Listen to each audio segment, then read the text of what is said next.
Në raundin e parë të regjistrimeve, fizika numëroi vetëm 2 maturantë interesuar, një shifër alarmante për këtë degë dhe për programe të tjera studimi që prej vitesh përballen me numër të ulët studentësh.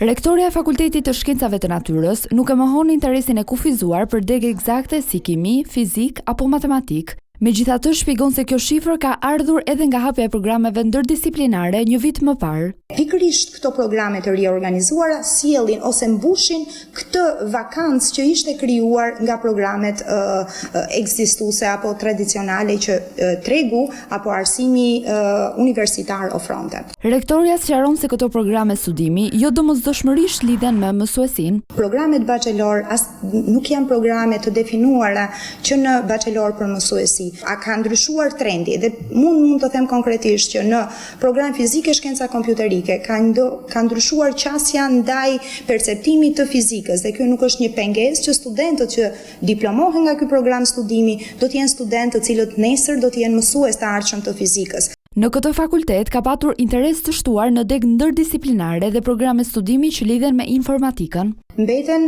të renditura, informatik, data science dhe inxhinieri informatike dhe teknologji informacioni dhe komunikimi.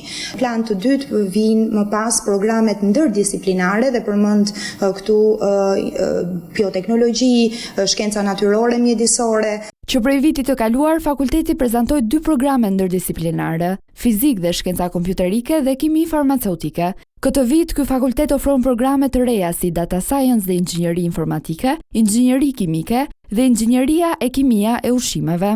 Me qëllim modernizimin e kurrikulës, duke bërë shkencën eksakte më të afërt me tregun aktual të punësimit.